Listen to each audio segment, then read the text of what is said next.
It's the second time I'm recording this video. Somehow my software glitched and it didn't show any windows besides Photoshop. Okay, so that little crash out aside, I'm gonna teach you how to make a logo. So yeah, if you are like intermediate or you already have a grasp on how to make logos, yeah, this is the video for you. I'm not gonna teach you how to make those bullshit cartoony simulator logos, no. This is gonna be real man logos, like real Sigma alpha male.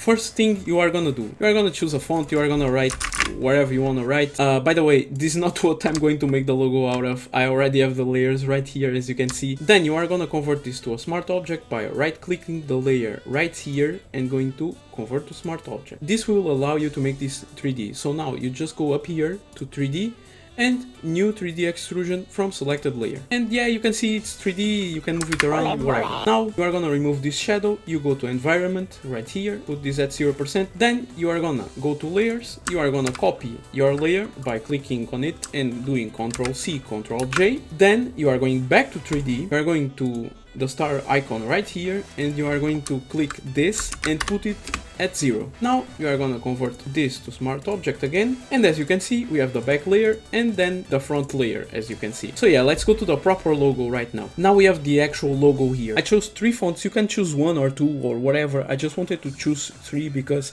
it makes your logo stand out. Just don't overdo it, don't crowd everything with different fonts. Only do this if you know what you are doing and what you have in mind, like if you can. So for the name, you can choose whatever name you want for your game. I just chose Final Fear because I looked to my side and I saw like Final Fantasy and Fear Effect on my game shelf, and yeah, this is the name. I mixed both. Yeah, for colors I chose red for fear because I guess it's a good color that represents fear, like red, blood, whatever. Then I chose yellow for the final part because to make it stand out, I guess. As you can see, these borders are not like attached to the main letter. You make this by, let me show you real quick. Going to your main letter front layer right here, click it, Ctrl C, Ctrl J, then rasterize layer, then you click the little icon here, you control click and you go to modify, contract, choose the number of pixels you want and hit backspace 2 times. Then you hit Ctrl D and it's done. You have a border.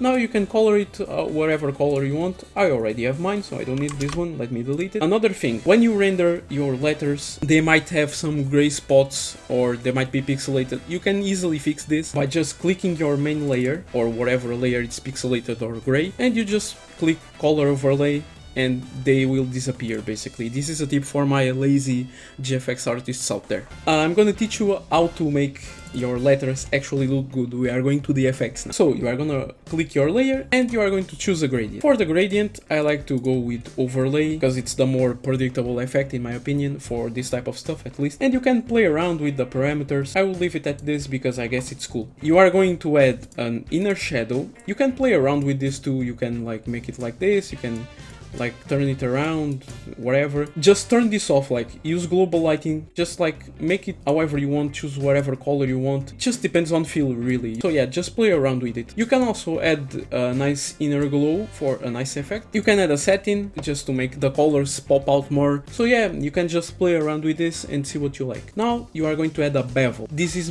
will make your letter pop out even more because it will make it more 3D. I'm back, I made all the effects, nothing crazy, like the effects on the board were the same as the main letter. I just played around with the parameters and you can see I changed the color of this to purple. It was yellow before, but why? I changed this because I thought it looked better in purple. And the good thing about working like this, where you have all your layers separated, is that you can just like click one of them and you can change the color on the fly and you don't have to remake everything. So you look at this and you see, oh, this is already pretty good, but I can make this better. Well, the secret to make your logo look realistic, it's textures like this one. So yeah, you just grab a texture you like. I'm gonna use this one as an example. Yeah, so we have the texture, we are gonna click the texture, we are gonna click the Alt key, then between our 2 layers you can see this icon appears. When it appears you just click and now the texture is inserted between the borders. You may see, oh, this is like yellow,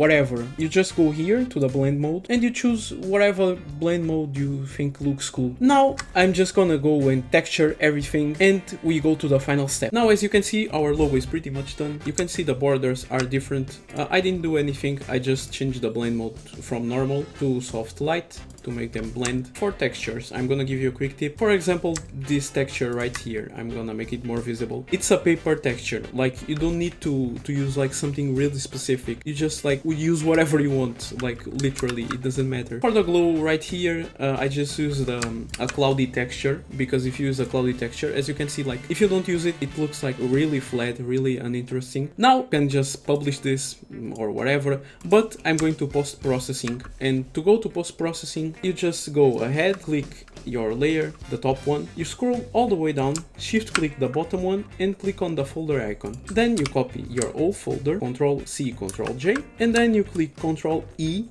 on the new folder, and yeah, the logo is right here. So yeah, you can just add effects like this, or you can go here to filter and you can go to camera raw filter. Then a window with your logo will appear and you can just like play around with the settings. Like right here, you can make this more blue, you can make this lighter, just play around and see what you like. Well, as you can see, our post-processing is done. You can see the difference, like here it's lighter, it's less defined, and I played around with the parameters and it looks better now. It looks darker, more gritty, it fits better the name, like Final Fear, like it's darker. You're done, you're pretty much done, you have your logo EP. So yeah, this is your logo. I hope you enjoyed, and yeah, see you in the next one. Like and subscribe. Peace.